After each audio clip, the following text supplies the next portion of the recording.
하나님 주신 말씀 역대하 29장 6절에서 8절의 말씀입니다.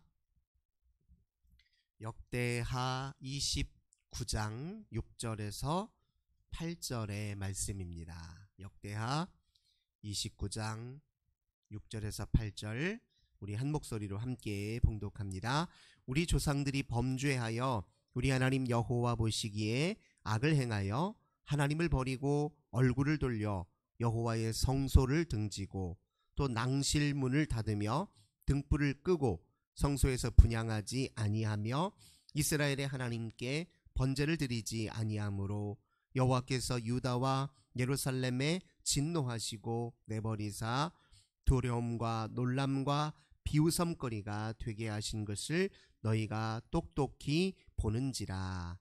아멘. 오늘도 우리 하나님과 함께 이 귀한 날 시작하시는 우리 모든 성도님들 하나님께서 하늘의 크신 은혜와 평화 가득 부어주시길 주님의 이름으로 간절히 기원합니다.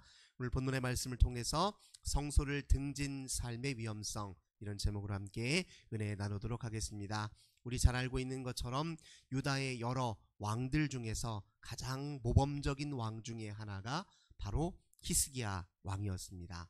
히스기야는 주전 625년에서 주전 725년에서 697년 사이를 통치했던 왕이었습니다. 근데 이 시기가 어떤 시기였냐면 저 북쪽의 아수르라고 하는 대제국이 북이스라엘을 멸망시키고 남쪽으로 끊임없이 이렇게 확장책을 펼치고 있었던 그런 시기였어요. 어떻게 보면 굉장히 위기의 시대였습니다. 하지만 그 위기의 시대에 히스기야는 아주 통치를 잘해서 그 위기를 넘겼던 왕입니다.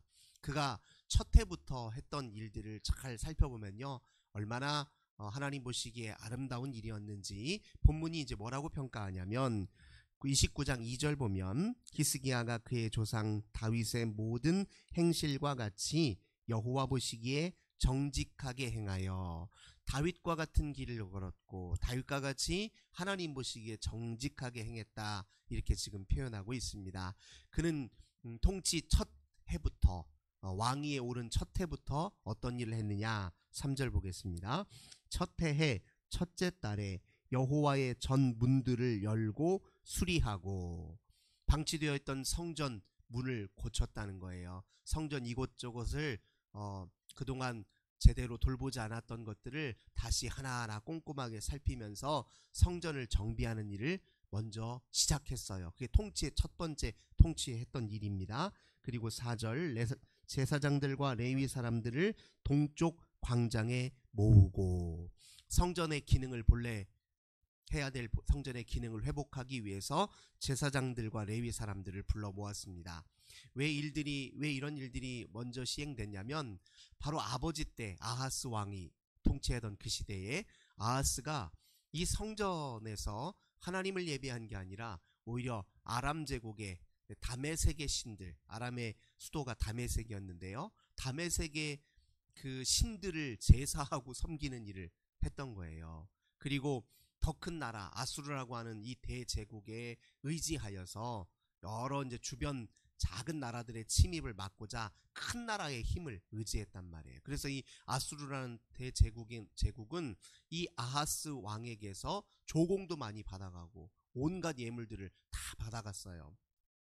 그런 일들을 아버지가 벌여왔으니 이 히스기야 왕이 들어서자 통치하자마자 제일 먼저 성전을 정비하는 일부터 시작했던 것입니다. 그리고 5절 보겠습니다. 그들에게 이르되 레위 사람들아 내 말을 들으라. 너희는 성결하게 하고 또 너희 조상들의 하나님 여호와의 전을 성결하게 하여 그 더러운 것을 성소에서 없애라. 레위 사람들에게 먼저 여러분 자신들 회개하십시오. 그동안 하나님 앞에 여러분의 몫의 책임을 제대로 다하지 못했던 것 인정하고 회개하십시오. 여러분 자신을 먼저 정결하게 하고 성전에 하나님을 반하는 갖가지 우상들을 다 제거하고 정결하게 하십시오. 이제 우리가 본래 해야 할 가장 중요한 일을 하는 일부터 이 나라를 바로 세웁시다, 이렇게 히스기야가 지금 명령을 내린 것입니다. 이 히스기야의 역사 이야기를 누가 읽고 있습니까?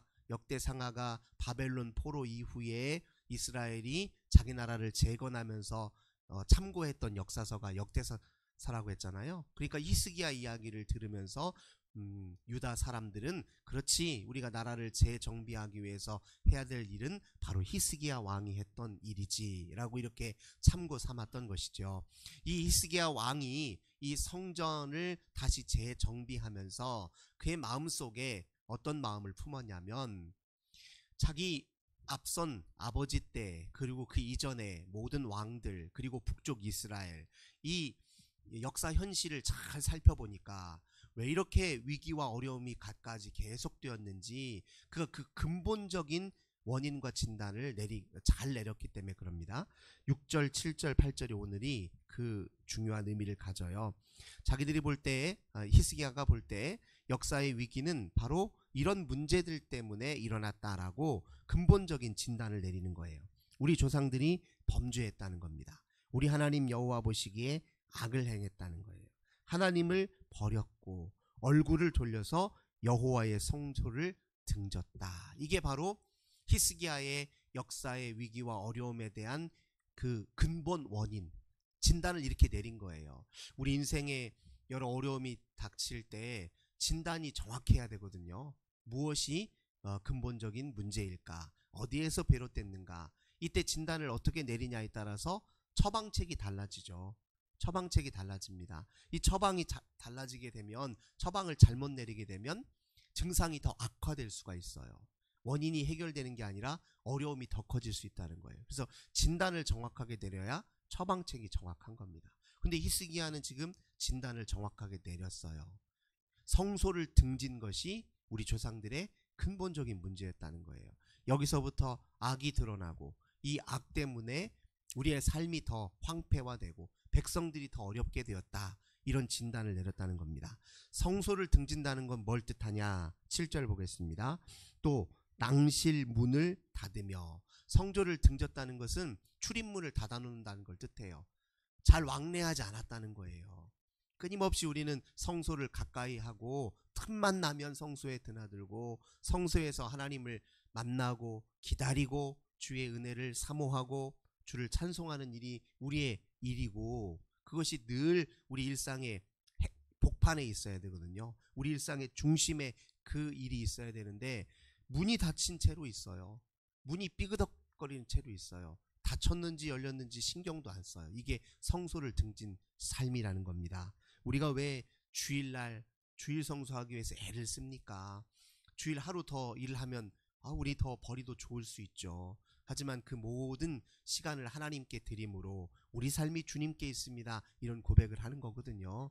그러니까 우리가 하나님 앞에 시간을 성별하는 거, 주일이 아니더라도 예를 들면 일주일에 한 날을 우리 주님을 위하여 시간을 성별하는 일은 매우 값진 일이에요. 왜냐하면 우리의 삶의 중심이 거기에 있다, 이걸 인정하는 뜻이거든요. 그 다음에 또 성소를 등진다는 건 뭘 뜻하냐? 등불을 끈다는 거예요. 등불을 꺼둔 채로 둔 게 성소를 등진 일입니다. 이 등불은 뭐냐면 제사장이 반드시 밤에 꼭 이 등불을 켜놔야 되는데, 성소에 보면은 가운데는 분향단이 있고 분향단을 바라보고 이 왼편에는 이 등대가 있어요. 등불이 있습니다. 그 다음에 오른편에는 떡상이 있잖아요. 이 등대의 빛이 어디를 비추냐면 반대편에 있는 떡상을 비춰요. 진설병들. 이 진설병은 이스라엘을 상징해요. 이스라엘의 12지파. 그래서 진설병을 12개를 거기 위에 올려놓는 거거든요.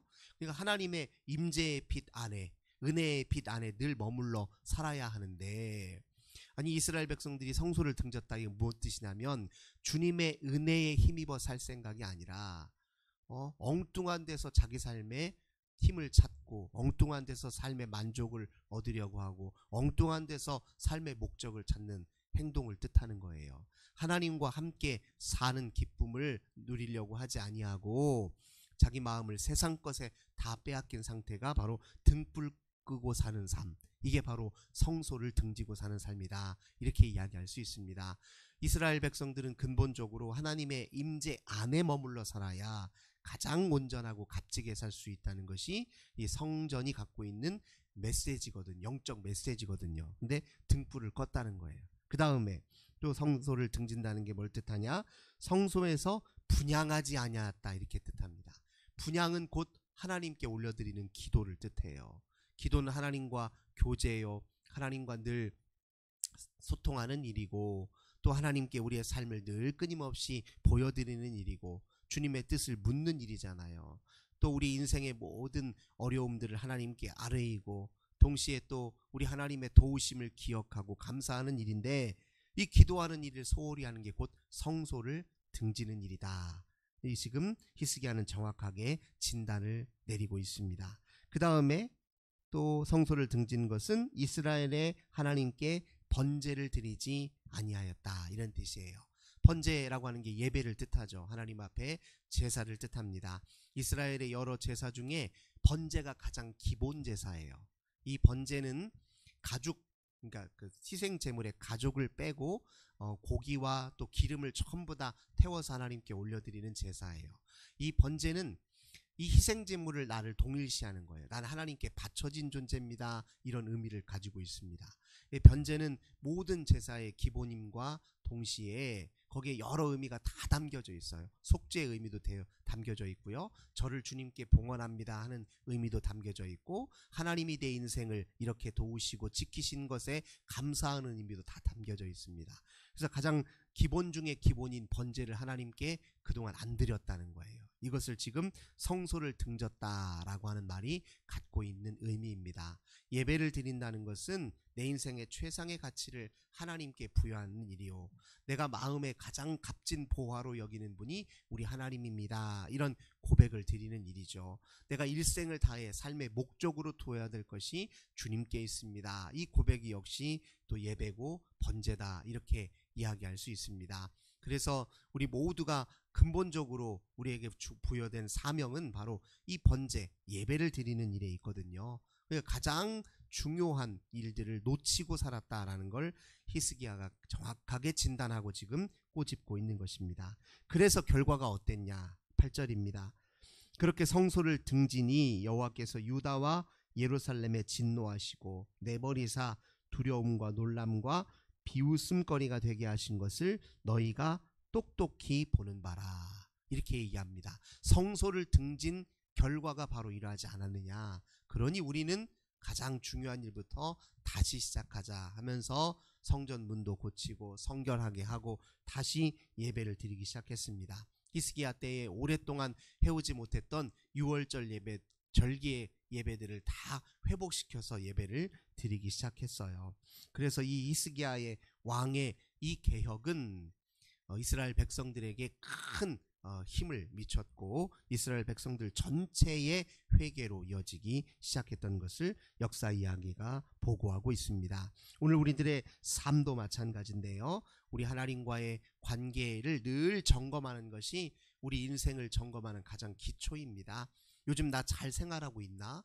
나 요즘 하나님 보시기에 어떻게 살고 있나? 늘 끊임없이 이렇게 되돌아보는 것은 우리 인생의 가장 유익한 일이고요, 이런 일들이 늘 지속되면 우리들 하나님 앞에서 건강하게 생활할 뿐만 아니라 또 복되게 생활할 뿐만 아니라 우리 하나님의 계획과 뜻이 우리를 통해 아름답게 이루어질 수 있다, 우리가 이렇게 고백하고 주 앞에 서야 할 것입니다. 오늘도 우리 하나님 앞에 나와 기도로 하루를 시작하잖아요. 이것이 별것 아닌 것 같지만 이 삶이 우리들 앞에서 얼마나 놀라운 은혜로 이어질지 하나님이 반드시 깨닫게 하고 경험하게 하십니다. 또 우리 하나님께서 이렇게 우리가 꾸준히 하루하루 매일매일 주 앞에 다가가는 이 걸음이 나중에 큰 위기의 때에 얼마나 강력한 힘으로 작용하게 하는지 그것도 하나님 역시 경험하게 하십니다. 일상의 작은 일들이지만 그 일에 성실하게 꾸준히 감당하는 사람들은요, 웬만한 일로 흔들림이 없습니다. 큰 일을 당할 때 오히려 더 큰 능력과 그런 삶의 아름다운 태도들을 드러내게 되어 있습니다. 그러니까 한마디로 위기 앞에 강하게 되어 있어요. 그런데 이제 우리가 어떤 때 이제 문제가 생기느냐, 작은 일이고 별거 아닌 일이라고 소홀하게 여길 때, 뭐 하루 한 번 기도 빼먹는 일, 뭐 그렇게 대수로워, 뭐 어쩌다 한 번 뭐 빼먹는 일, 이렇게 작은 일이라고 해서 가볍게 여기고 소홀히 여기다 보면 사실은 나도 모르게 영적으로 점점 쇠락하고 어느 순간에 내가 크게 흔들리는 일을 겪게 됩니다. 그러니까 작은 일부터 성실하게 하는 게 당연한 일이에요. 작은 일이니까 얼마나 하기 쉬워요. 잠깐의 기도, 잠깐의 말씀 묵상, 작은 일이지만 내 인생의 가장 큰 강력한 힘이요 무기가 될 수 있다. 우리가 다시 한번 마음에 새겨야 될 것입니다. 왜 역대 왕들이 열심히 통치하지 않았겠어요? 아하스 왕, 그 히스기의 아버지 아하스 때도 마찬가지고 그 역대 왕들도 자기 나름으로는 열심히 했을 거예요. 근데 문제는 가장 중요한 일, 작지만 가장 중요한 일을 놓치고 살았다는 거예요. 그래서 자기 나름대로 열심히는 살았지만 엉뚱한 일에 힘쓰고 에너지 쓰고 살았다는 거죠. 그러니까 우리도 가장 작은 일처럼 여겨지지만 가장 중요한 일로 우리 주님과의 교제를 가장 중요한 일로 여기셔서 우리 인생의 모든 순간순간 하나님의 위대한 역사를 끊임없이 만들어 가시는 저 우리 모든 성도님들 되시길 주님의 이름으로 간절히 기원합니다. 좋으신 주님 감사드립니다. 우리 히스기야 왕이 조상들의 여러 행적들을 살펴봤을 때 근본적으로 무엇이 문제였는지 잘 진단하여서 그의 첫 번째 첫해 통치부터 바른 아버지 통치의 계획을 세우고 또 하나님 앞에 성전을 정비하는 일을 우선했음을 말씀을 통해 확인합니다. 주 하나님, 저희들도 우리 주님 앞에 늘 얼굴을 대하게 하시고 저희들 늘 하나님의 전에 출입하는 일을 즐겨하게 도와주시고 우리 주님의 은혜를 사모하는 일, 또 기도하는 일이 우선이게 하시고 예배가 우리의 생명처럼 값지게 여기는 저희들의 삶이 되게 하여 주옵소서. 작지만 작은 일이지만 우리에게 주어진 이 중요한 일을 성실하게 잘 감당함으로 위기 앞에 강한 사람, 힘들수록 더욱 빛을 발휘하는 사람, 많은 사람들 앞에 오히려 희망을 줄 수 있는 그런 저희들 다 되게 하여 주옵소서. 주 예수님의 이름으로 간절히 기도드립니다. 아멘. 오늘도 우리 환우들을 위해서, 우리 가정의 자녀들을 위해, 또 교회와 나라와 민족을 위해 기도하겠습니다. 주님 감사합니다. 오늘도 저희들 말씀 앞에 저희들을 세워서 주님께 돌이켜 기도하며 이 복된 날 시작합니다. 주님, 저희들은 연약합니다.